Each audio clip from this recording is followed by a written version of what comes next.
But thank you for joining us today on our November Elevate webinar. My name is Corinne Oki. I'm the VP of Community and Engagement here at Breezeway, and I have the pleasure of facilitating this webinar today with these great panelists that you're going to hear from. Just a couple pieces of housekeeping before we get started. This is being recorded, so if you jump on a call or you have to step away, don't worry, we will send it out probably tomorrow. There is the Q&A, not a chat, but a Q&A. So please, if you have any questions, go ahead and add those in as we go. We'll try to address all of those at the end of the call. And with that, let's get to the good stuff. So let's welcome our panelists. Who would like to go first? I will. My name is Sandy Dotson, and I work for Beachcomber Vacation Homes in Cannon Beach, Oregon. We currently have 102 homes. More is coming. I am the general manager, and with that title, I wear just about every hat that is involved in the company, and I am excited to be on this panel today. Amazing. Thank you, Sandy. I'm excited to hear. Hi, I'm Heidi Hart, and I am the owner liaison at Foothills Property Management. And we are in Sedona, Arizona, a beautiful spot. We have over 100 properties that I help manage, and I do a lot of different things too. A lot of it's just the first point of contact for the owners, but there's a lot of other things that go along with that. So I'm happy to be here as well. Love it. It sounds like Heidi is the only one that's having good weather today from the panelists. Winter. And my name is Kevin Vozar, and I'm the Senior Director of Business Development and Owner Relations for Vacations for You. We have 3 areas of operation, primarily in the Tennessee Smoky Mountains around Gatlinburg and Pigeon Forge, the North Georgia Mountains and Blue Ridge, LJ in that area, and a handful of boutique properties in the Florida Panhandle. Our portfolio is roughly around 660 properties, and I've been in this space for about 10 years now, and want to thank everybody for participating. We know your time is valuable, and it's our hope that what we give you guys today, you'll be able to take back and put into action right away. So again, thank you. Love it. Couldn't have said it better myself. Well, this is going to be it's going to be really fun. I'm going to go ahead and stop the share. And what I'd love to do is, we just told you a little bit about us. So would like to know from the folks on the call, how long have you been doing something in the world of owner relations? So I just launched a poll. If everybody wants to take a minute to fill that out, we will share those results as we get into our first question. We're going to have a couple of polls throughout today's webinar, so keep your eye out for that. Everybody that's on here, I love the participation. Got a lot of folks participating already. I have made myself a little challenge rule that I want to get to 75% participation in all of our polls. So we need a couple more people to vote, so we'll get there. But while the last few folks are taking this, let's start with the first question. What are the, when you guys think about owner relations, owner representatives, owner liaisons, right? There's a lot of different names that this job sort of, and it can go by. What are the daily responsibilities in your businesses? What owner relations person responsible for? Well, I can speak to that.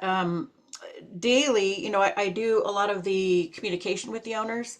If they email, call, or anything like that, I will be the one talking with them. We do have a panelist of a team that actually talks to owners as well, depending on what it is. If it's deals with reservations, there would be somebody different for that. But I'm the point contact. So a lot of what I do is, develop relationships. And I think that's really what this is all about, is you have to know your owner, and you have to know what kind of property that they actually have with you, whether it's an investment or whether it's a home that they're going to move into at retirement, or whatever. So you learn how to communicate and develop relationships based on that. But that's basically what I'm doing all day long. Task wise, I do the newsletters too, to communicate with the owners. But there's a lot of statements and things like that I do. There's a lot of things, a lot of hats I wear, depending on what the owner needs. Love it. How does that how does that relate to how you guys are doing it, Sandy and Kevin? For us, it's pretty much the same. I tend to be the direct contact for homeowners. We do have our reservation crew that help out in our maintenance. We have a maintenance coordinator that'll reach out to them if something needs to be done. But typically any concerns, questions come to me. So I feel it's my job to really know my homeowners. We work in a area that people aren't buying investment homes.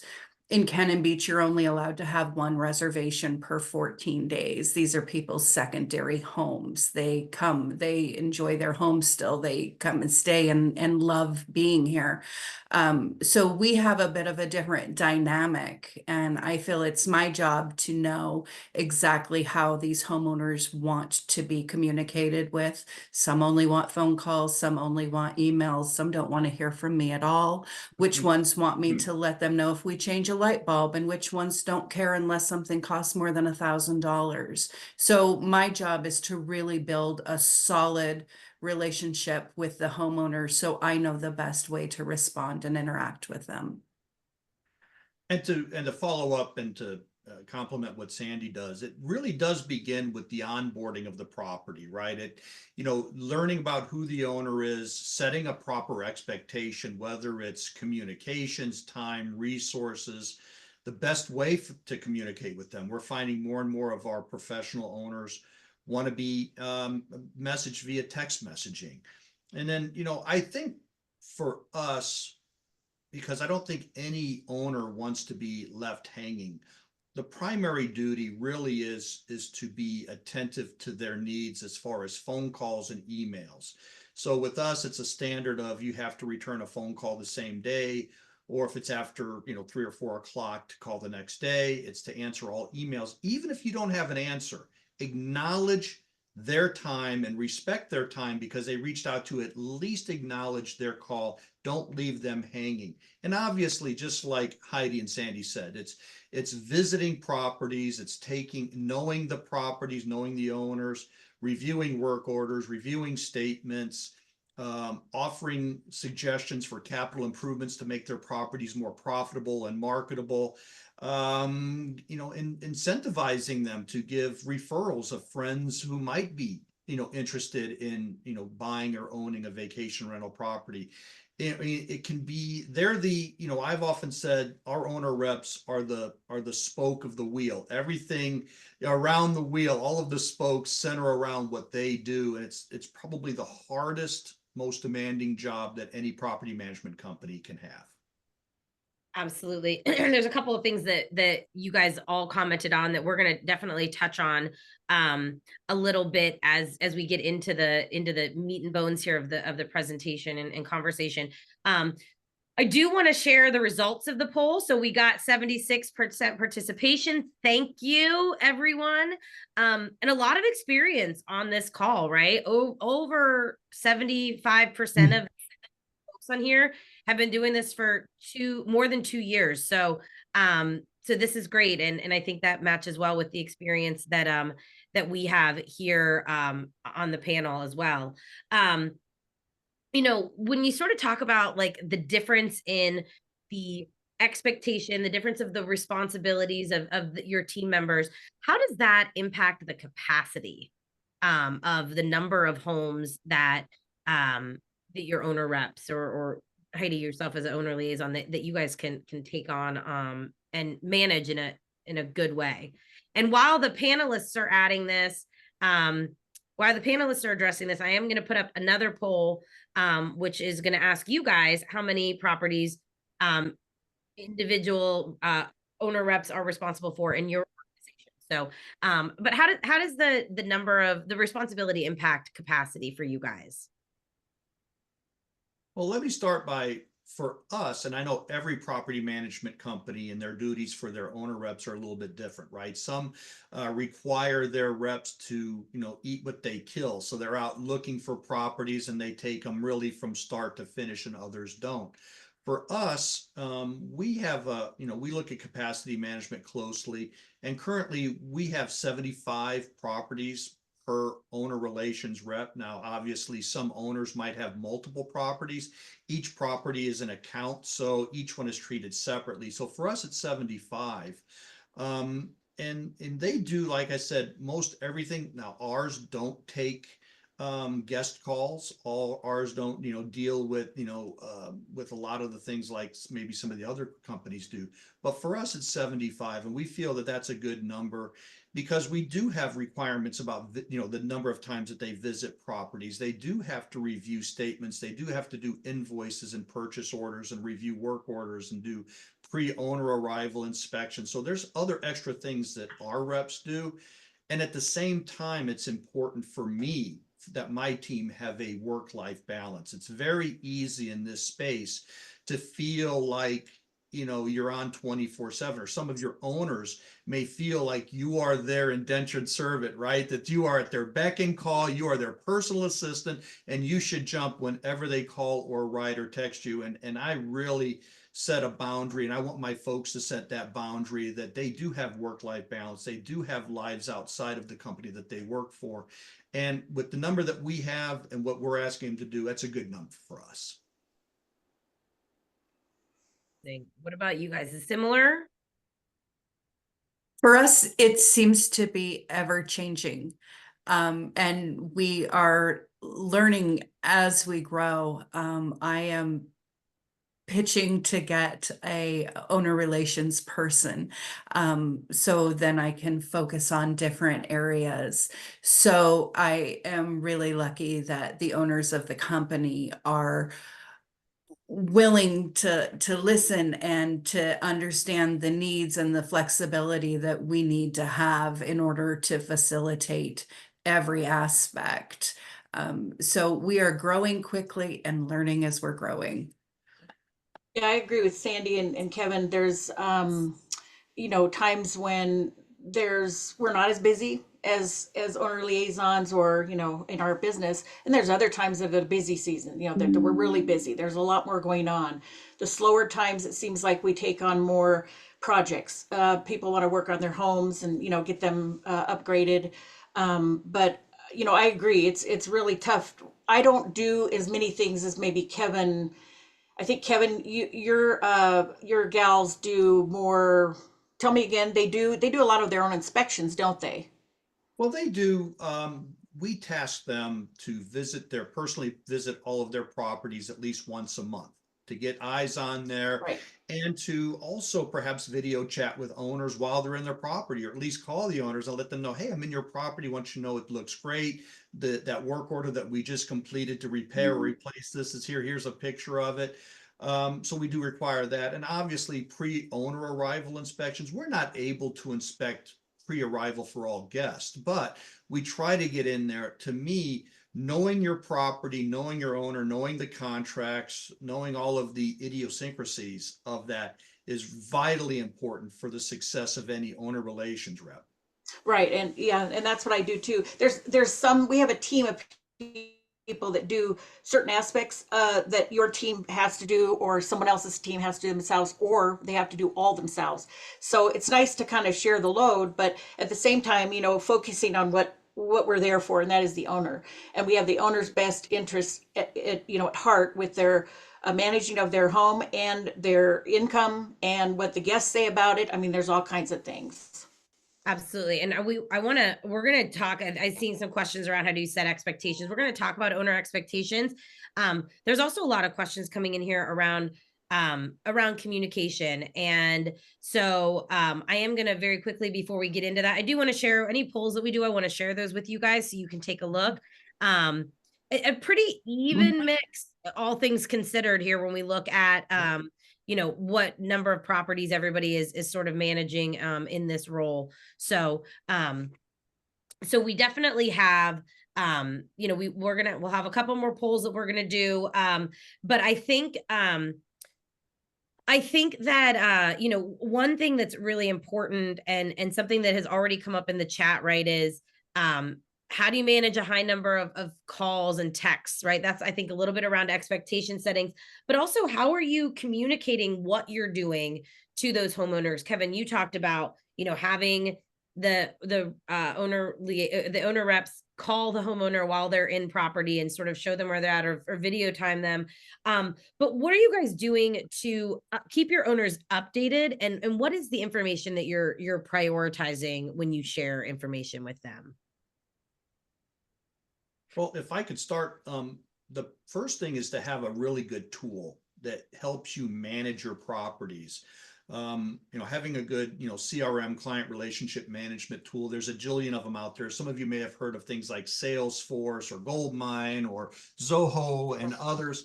That is your central hub where you're able to touch your owners with various things. You know, some tools allow you to email directly from the CRM, or call directly from it, or text message from it, and it documents the touch. So, but for me, it's always about providing an owner a quality touch, right? Not just, hey, how are you doing today? But more of like, hey, I just want to let you know we did this, or hey, you know, your last owner stay, you had a concern about this. I want to let you know how we addressed it. It's about a quality touch. And for me, and this goes for any type of account management, every touch generates a follow-up. This is something that I tried to drum into my folks, that any time that you touch somebody, you should have a follow-up to follow that up. It could be something as modest that, you know, you sent them something and you send them something else that complements it.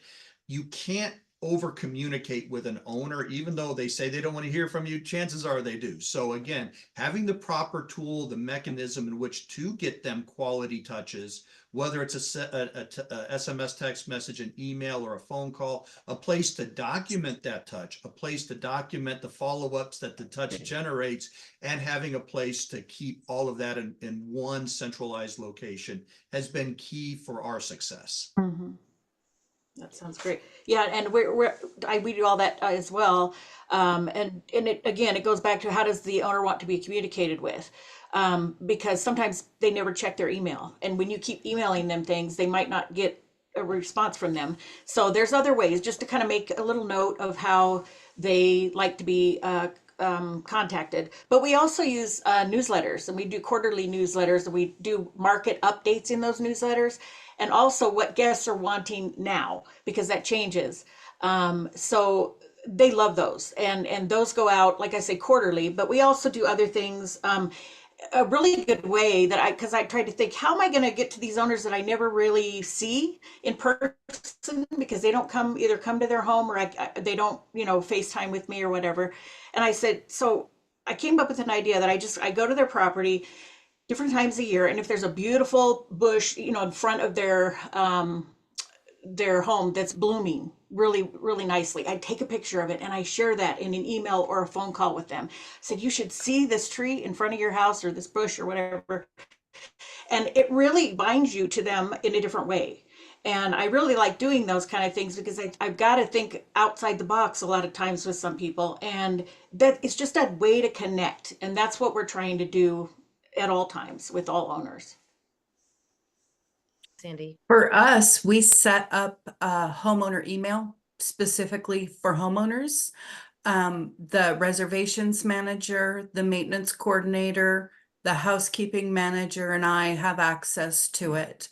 And with that, the homeowners don't have to think, oh, do I send this to the head of maintenance? Do I send this, you know, it just goes into one spot, and we have had such good results with that. for organizing, for being able to go back and look and see what was said and done. It was a real game changer for us.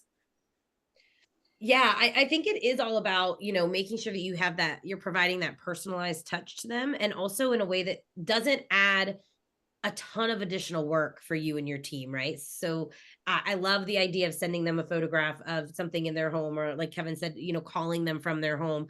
And those are all really great to do. But as you get larger and as you scale, all of those things also become difficult to do if you're not streamlining the way in which you're managing that. So I love that. And I think it's interesting, one of the things I was going to ask you is about how you're automating some of the messaging to your homeowners, and touching on that personalized piece. But I love that was sort of something that that kind of came up automatically while you guys were talking. We were talking about preferred channels and making sure that like you're communicating with the owner how they want. And I did go ahead and launch the poll there about what people are finding for their owners preferred communication channels. And I think, sort of like what we expected, it definitely depends on the situation. But there might be some opportunity to consider how you're communicating with your homeowners in newsletters, because it doesn't look like anybody has included that as an option in how they're doing it. So that could be a really great opportunity. I do want to talk a little bit some of the questions that have come in specifically around communication and how you're interacting with the owners. Can we talk a little bit about, like, Kevin, you mentioned like a CRM, right? A Salesforce, a Zoho, something like that. Is that how you're managing when you have a really high volume, or any tips for the audience on sort of facilitating a high volume of interactions with your homeowners?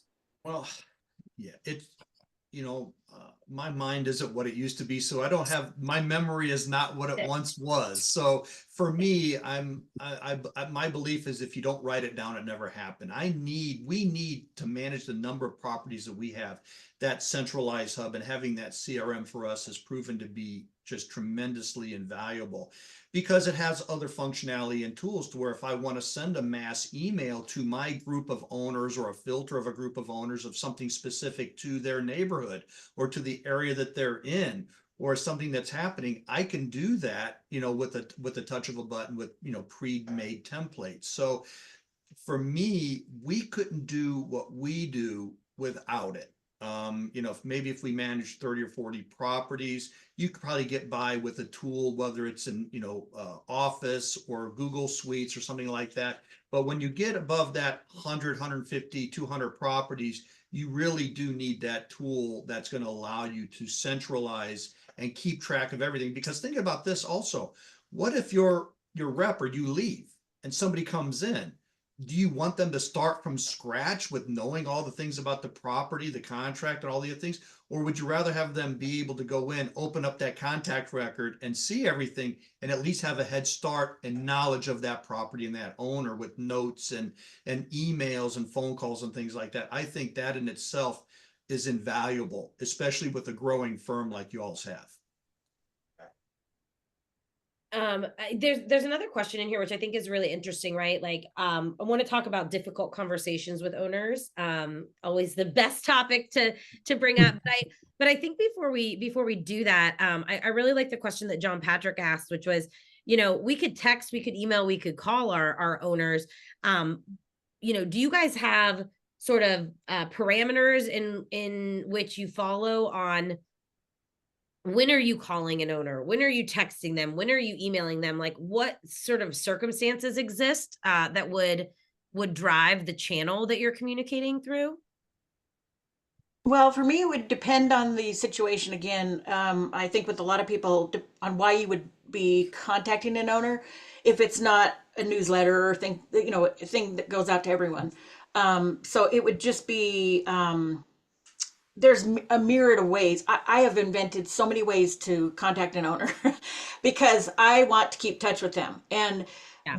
the face-to-face with an owner when they come to visit their property is the best, because I actually quiz them on, our company and how things are going and their home. And I get so much information from the one-on-one, more than I would ever get any other way.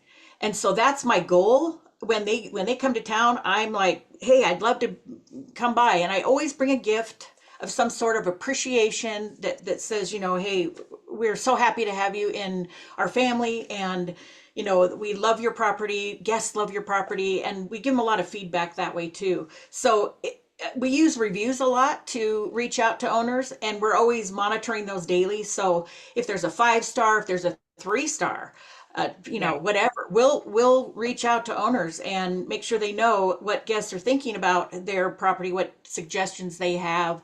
That's a good way to do it too, is just monitor the things that they probably may or may not be monitoring, which are guest reviews. And then any maintenance that happens to be going on, we're always in touch with the owner, letting them know what's going on. We use Breezeway for that maintenance. Even when we're going to a property just to check it out, or to do, check on a guest complaint, and we're kind of verifying that, we put that in Breezeway as well. So everybody on our team knows what's going on and when we were out there. And then we are working on the Breezeway owner reports. That's a new feature that comes out either weekly or monthly that you can do. What I say we're working on it is because you have to be careful. If you can have them sent just so they know that you were there and it tells you the dates and what was done, or you can have the detail.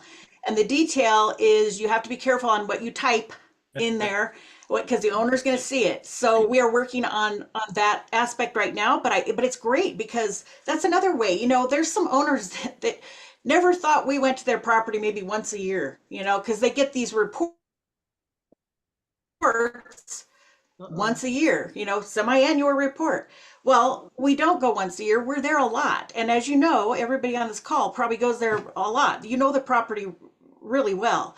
So by having that report from Breezeway, it really helps them to know, hey, these are all the touch points that we had on your property and what we've done. So that's the other way we do it.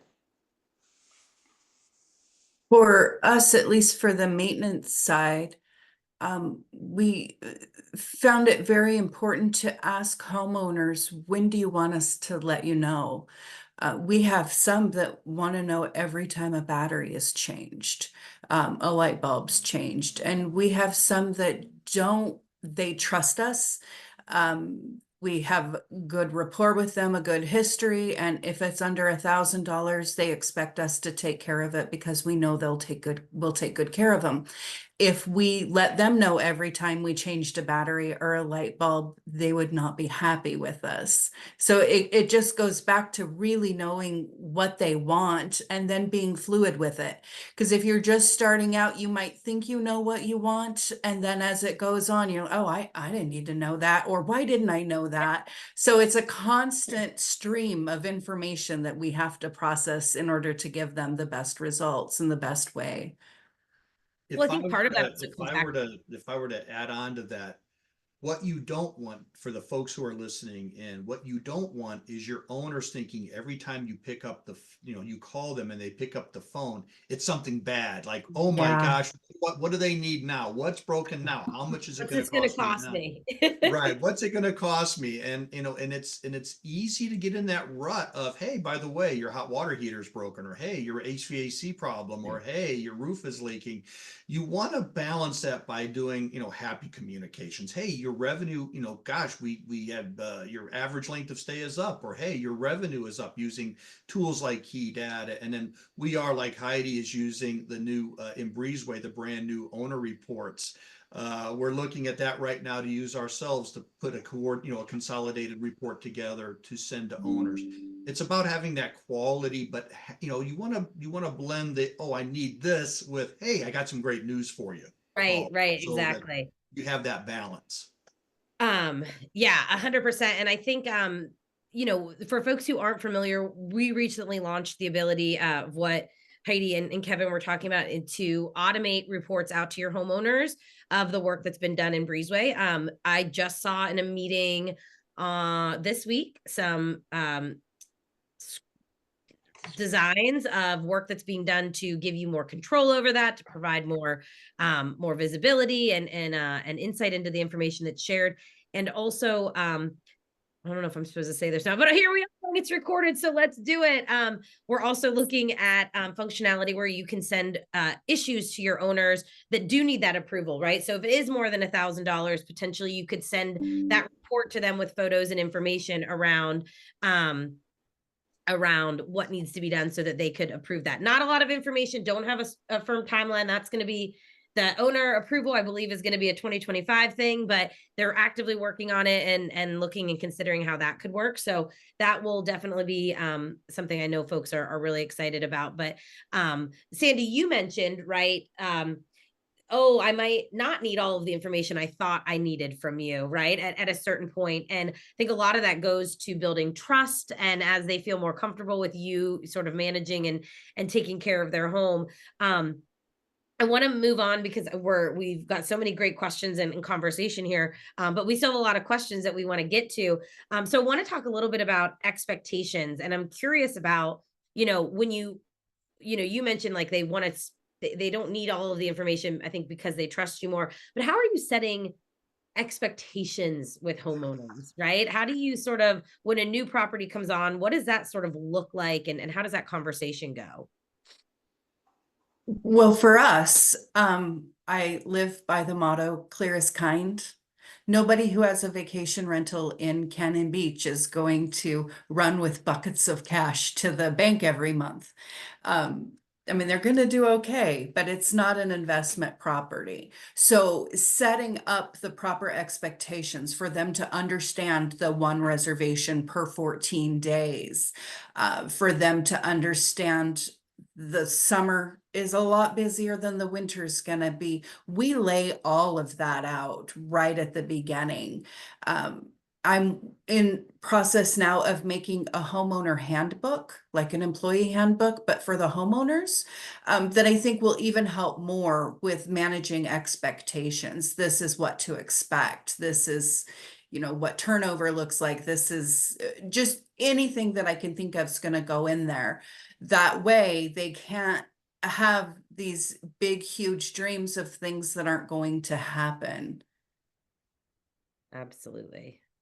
Yeah, we've done a similar thing in Arizona. To manage a property, whether you're long-term or vacation, you have to be a licensed realtor. So we are, and that helps us with a more well-rounded look at how we look at properties and how we look at the whole investment.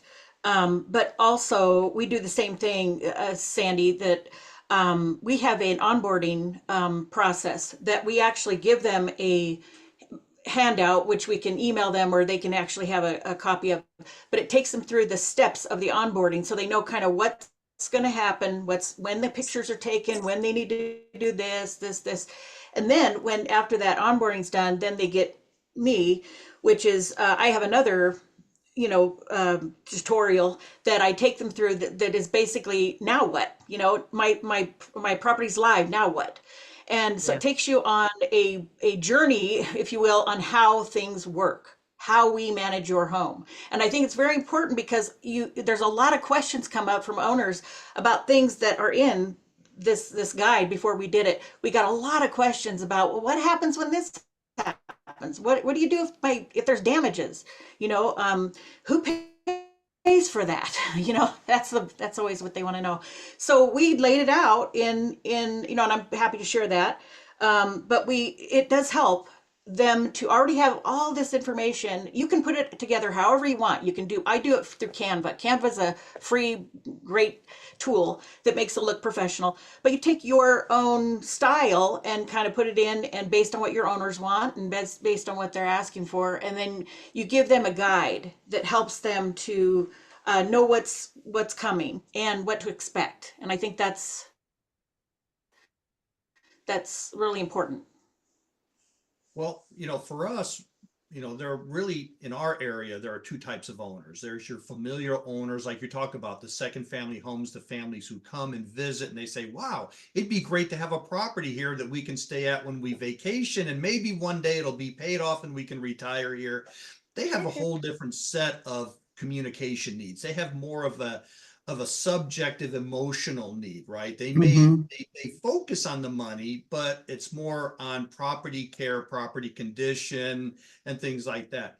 We also have a tremendous number of investment owners, and they're completely different. They're all about the ROI. So, when I'm talking with prospective owners who are thinking about joining us, or property owners that are with us, I set a different expectation. Maybe it's because my background prior to this, I spent a long time in the investment and securities world. And so I dealt with a lot of high net worth people. And I want to set the expectation, especially with investor owners, is that, past history is no guarantee of future performance. How many times have we heard that in the investment world? And they have pie in the sky ideas of what their ROI or cap rate and other things are on a property, not knowing that the market is depressed or the supply demand curve is inverted, or other economic influences, right? So I have to have that discussion with them. And then I also have to have a discussion perhaps with that familial owner saying, do you really have the risk tolerance to be a short-term vacation rental? What Right. happens if something breaks? What happens if somebody does damage to your property? Are you going to fall apart? Are you going to feel personally violated because of this? Or are you going to take it in stride and say, look, that's just the cost of doing business, kind of thing? So it's setting a different level of expectation, not just communication, how I communicate, when I communicate, in what mode, when my reps are going to be available, but what kind of owner are you going to be? What are your expectations for the property, and setting those as well? I think that is really, really important, especially in those who are listening in your markets, that you have a lot of investment owners, because if you don't set that expectation up front, and part of quality communication is sending out a market report to them, because that's what they're used to with their investment advisor, right? They're used to getting those type of higher level reports. So be prepared to think about crafting those for those owners as well. Absolutely. And I'm curious, I think you hit a big point there, right? How you interact with second homeowners and how you interact with investor homeowners is very different. And I think understanding um the goals of all of your owners is also very important, right? Does somebody care about how much revenue, or do they just want to make sure that, like, it's being used and they can pay that mortgage, right? Like, understanding what that looks like, and their risk aversion is very important. And I think that, I want to make sure that we hit on this, because there've been a couple of questions around um navigating difficult conversations, and how you avoid it. I think how you avoid misunderstanding oftentimes starts with the expectations that you set at the initial onboarding and throughout the relationship. But Sandy, you also talked about, like, well, I guess you alluded to it, and I kind of took it to the next place around trust, right? And so how do you guys manage those tough conversations? I can take that one. Well, Go ahead, for Sam. us, again, the clearest kind. We're very upfront about what's happening. When we go to their homes, I work really hard on making personal connections with them. Oh my God, they have a dog. Oh, we're gonna swap dog stories. Oh, I see this art. I love it. I try to find something with every homeowner that I can connect on a personal basis with them. A lot of our homeowners, I feel, are my friends now, and they feel the same way about me. I talk about how long I've been in this area since I was 9, how I raised my kids here, how being here and being able to share this amazing community with others is my passion. I want them to know that I'm in it for the right reasons, and our company is owned by 3 amazing people who put their whole heart and soul and body into the company. When they learn how we are and how we care and how we treat our employees is another huge one. We pay for all of our full-time employees' insurance. We cook hot dogs twice a week during the summertime. Letting them know the family that we are helps build that trust and connection, I think. Yeah, I love that. I think it's you touched on another point, which I think is really interesting, right? And this has come up in conversations that I've had previously, specifically around, like, managing homeowners and managing homeowner expectations, which is around, like, your employees and how they treat your employees, and setting those boundaries. And Kevin, you mentioned this earlier, but I'd love to see if you might be able to expand a little bit on, creating that scenario in which your team has that work-life balance, right? These are often, I think you shared a funny story about that when we talked last time, but like, these are often people who are used to not being told no in many scenarios of their life. And so how do you maintain that relationship with them while maintaining the work-life experience and the work-life balance for your team? Well, unlike Sandy, and I can't speak for Heidi, I've tried to coach my team that I want them to be a trusted advisor to their owner. I don't necessarily want them to be bosom buddies with them. I want them to be the trusted advisor so that when an owner asks for something, they get the right answer the first time. Because a lot of times we get properties from other management companies, they just weren't given the right answer. They were given multiple answers. I want them to be the trusted advisor for an advocate for their owner. I just have that hard, and I have that hard discussion with the owners up front. Say, look, this is how we operate. And if your expectation is that you're going to text one of my people at 10 o'clock at night, you will not get an answer till the next morning. And if you call them at night, or if you're in some way abusive to them because you think that you can browbeat your way into getting to the front of the line or getting to the answer you want, if you abuse my people, I'm going to delist you. Okay, I want to do business with people that want to do business with us in a professional, courteous way, because that's the way we're always going to treat you. So listen, I call it the three-legged stool. It's got to be right for you as the owner. It's got to be whether it's going to meet your objectives, whether it's your family's place or your money or whatever. It's got to be right for the guests. They need a good value for their vacation in a quality location that they can be happy and make good memories. But it also has to be good for us. And if any of those three legs wobble, it's not good for anybody. And I'm not going to shove a square peg in a round hole just for unit count. I'm just not going to do that. Mhm. Yeah, we have the same expectations of our owners, that they know what they're getting into, and what our role is. But I find that by educating them and having that knowledge right at the tip of your fingertips whenever they ask is important, because then they have more faith in you, they have more faith in your company, and they know that they're going to get an answer. I think we have people come from other companies. They always tell me, the biggest problem I had was communication. I didn't know, number one, who I was supposed to talk to.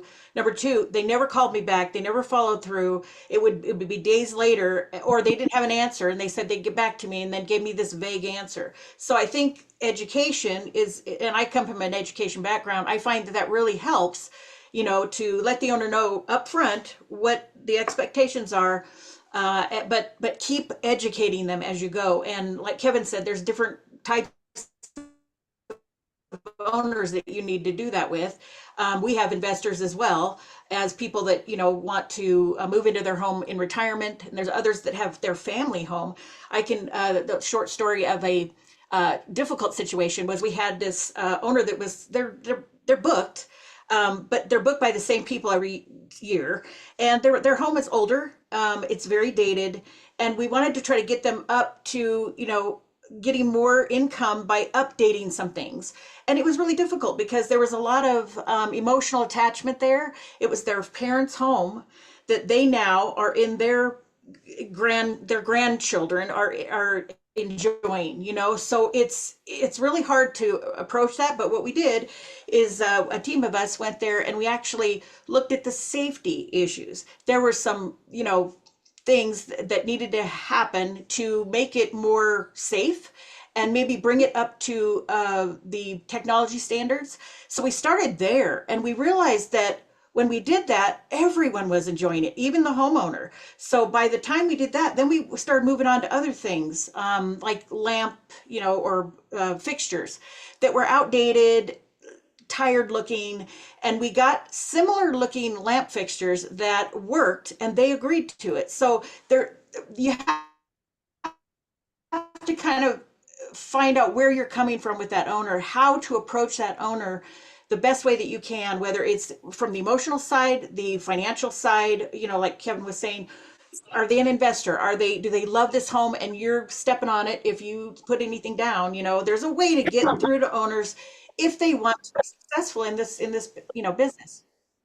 Well, I think I think you mentioned this earlier, Heidi, around reviews, right? And so prior to joining Breezeway, I spent 7+ years at Flipkey and TripAdvisor, right? And we talked a lot about reviews.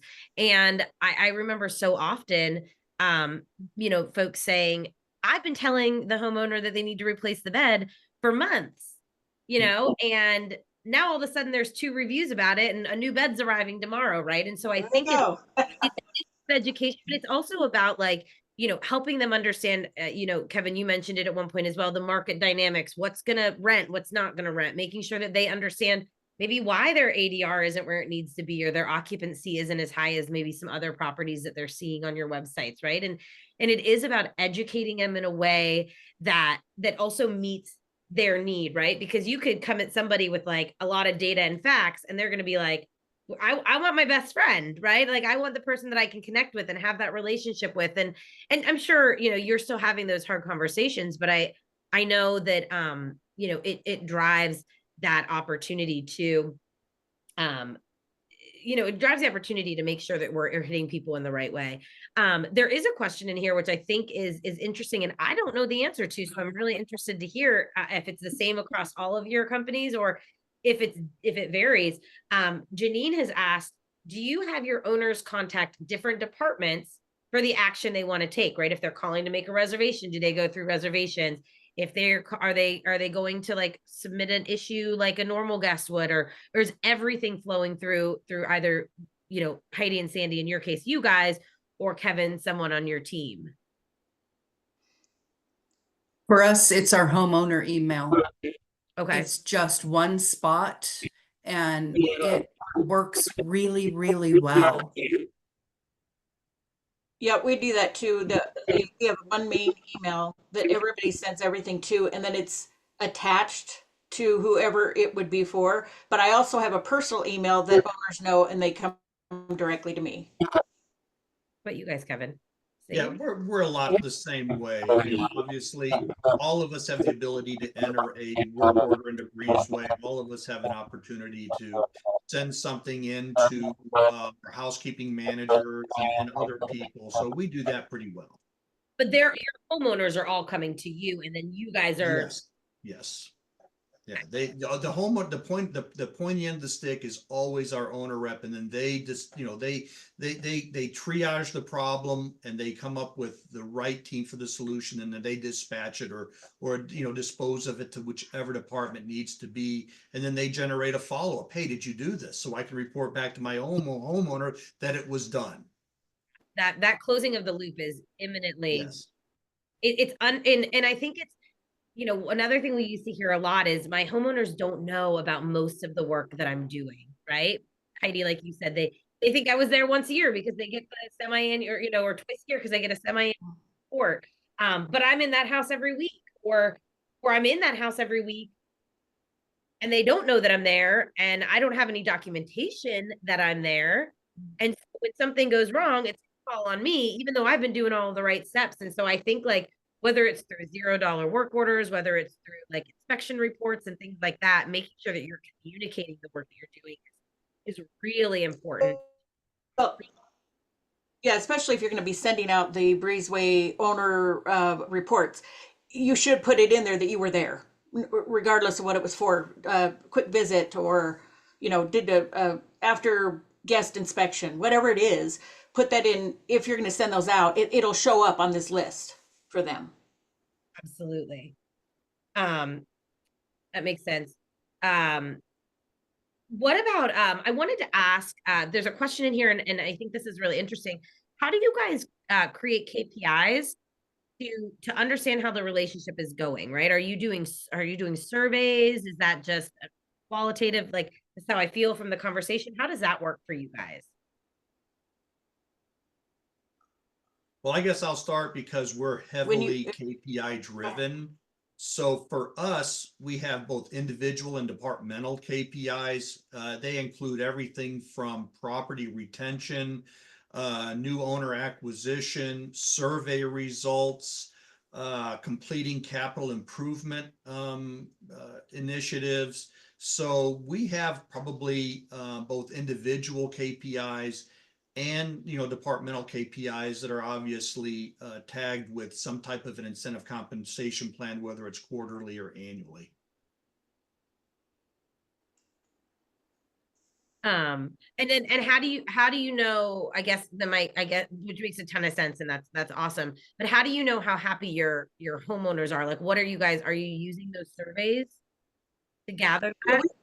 we do, yeah, we do surveys on a regular basis, but we also, again, I reach out to the owners when they're here, and there's a fair amount that come in a year. So I'm able to gather a lot of information one-on-one with them as well, which really helps because, like I say, they'll be, if you're in the living room with them, talking in their own environment, they're willing to open up and let you know, suggestions, or this was really tough when you guys, changed this, or, and it really helps us to know our owners better and to do a better job as a team as well. So we do that.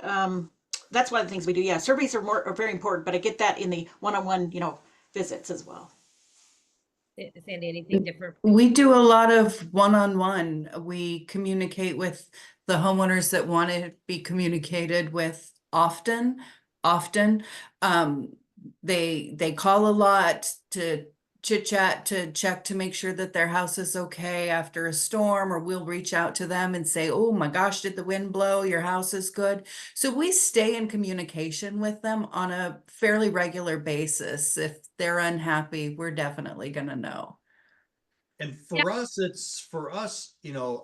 CEO acquainted me with a phrase called survey fatigue.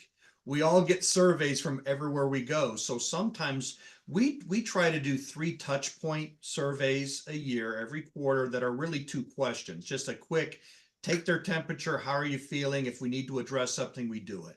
And then our end of the year survey that we're conducting right now is a more comprehensive whole company survey, which our goal is to get 50-55% plus participation.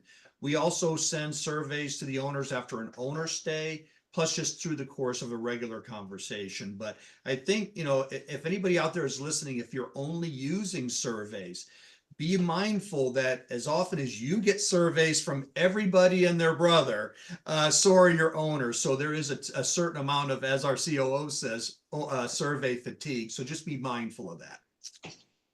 Yeah, we do some surveys here internally, and I'm never the best at completing them either. So there's a question in here, Kevin, this one's specifically for you, about the way that your organization is structured as it pertains to owner relations.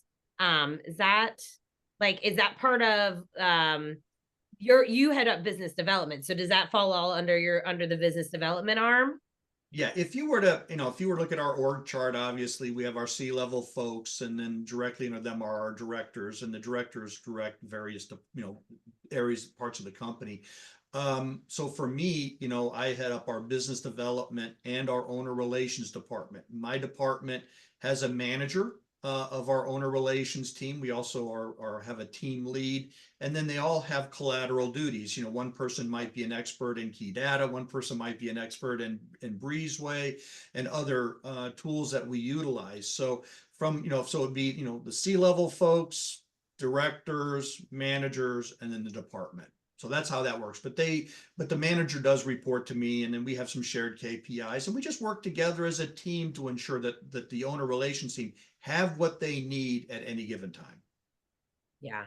That totally makes sense. And I think, hopefully that answers the question that was in here. Sandy, you mentioned the platform where you're kind of aggregating everything. And I didn't catch that, so I couldn't answer. There was a couple questions in when you were talking about collecting all of the information and putting it all in one place. Where are you guys doing that through? Our correspondence with the owners. Yeah, I think that's where the question is on there. So we have a email, homeowner@beachcombervacationhomes.com.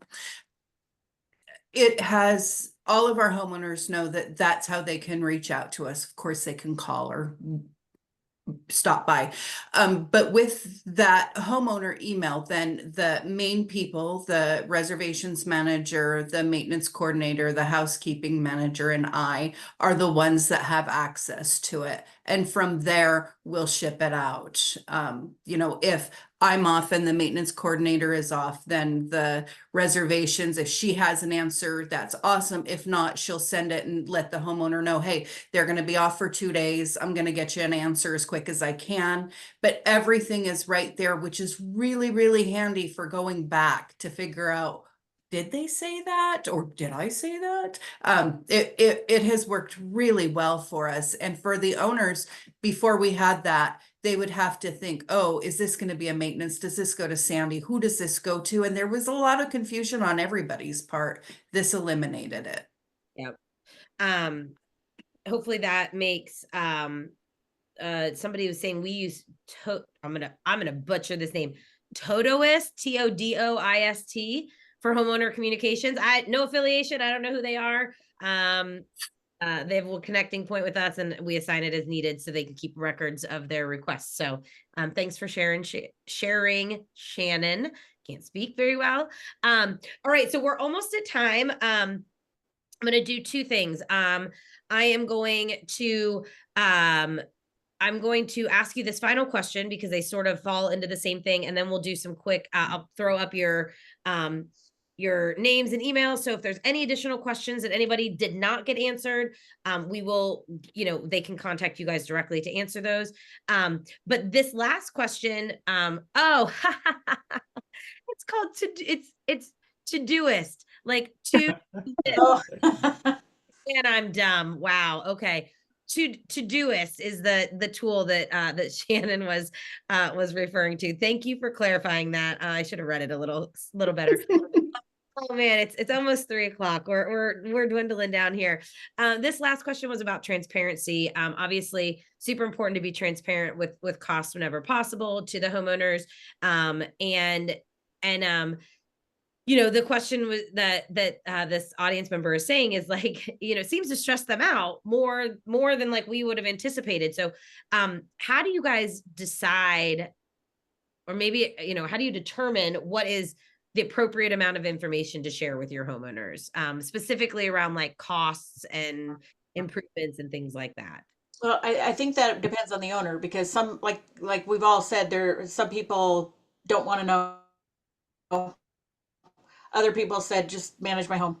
Other people said, hey, I want to know when the nail is hammered in anywhere. So I guess it depends on how they want to, who the owner is, number one, because we wouldn't go to an owner and talk about their revenue and how to, real heavily on the revenue side if that's not the type of owner they are. So I guess it depends on the type of owner, on what we share with them. We don't share across the board everything with every owner the same way, is what we're saying. Okay. Makes I sense. absolutely agree. Yeah.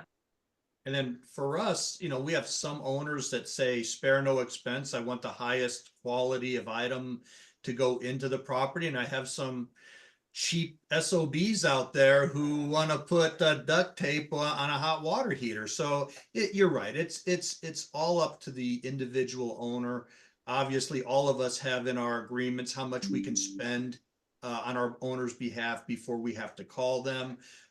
We try to call the owners if we're going to spend their money on their property, but we also let them know that, look, this is a cost of doing business. Whether you're working with us, working with another property manager, or self-managing, you're still going to have this expense. So, we know you're trying to make money. We know you're trying to save money, but at the end of the day, there's a cost of doing business. And if you're not prepared to accept that, then this may not be the suitable investment for you.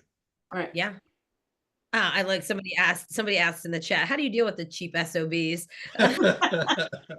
Very carefully. Another webinar, right? That's another, we have enough time for that. I know I said that was going to be the last question, but I think this is a good one, and I somehow missed it because it came in early on. You have your cleaners, you have a housekeeping inspection. Are we also doing owner arrival inspections on top of that housekeeping inspection, or what does that look like from an operations piece for you guys? Yeah, we do that. We do pre-owner arrival inspections as well. Okay.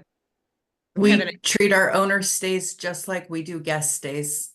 We go in, we have our inside inspector, our outside inspector. We make sure it's guest ready even for their own home. And because of the tempo of operations, our owner reps always try to do a pre-arrival inspection for the owners, just to double check what the inspectors might have missed. Obviously we have our focus owners, and then we have our, our less than focus owners, but we work hard to try to get that accomplished for sure. I love it. And if you're not using it, when you have the property specific requirements in Breezeway, you can tailor those so that you are doing things on all inspections versus just an owner arrival inspection versus a standard guest inspection. So that's a really great way to differentiate, the pillows being in the right order or whatever scenario and owner preference that it is. But with that, guys, we are at time. I've had this slide up for a few minutes now. This has got Sandy, Kevin, and Heidi's information on it. We addressed all the questions throughout the conversation. The only ones that we did not address, and I'm aware that we did not address them, were clear messaging and managing conversations with owners through our messaging, mostly because I don't have an answer for you on that. It's not something that we do today. And I'm not positive exactly where that's at, if it's something that is coming or sort of how that's being looked at, but I will make sure that someone on the team does get back to you and provide an update. With that, I want to just say thank you, Heidi. Thank you, Kevin. Thank you, Sandy. Thank you to the audience that stuck with us a few minutes longer than our hour. This has been incredibly enlightening. There's been so much information shared, and just a really, really great webinar. We will, like I said at the beginning, be sending out the recording to everyone probably tomorrow afternoon.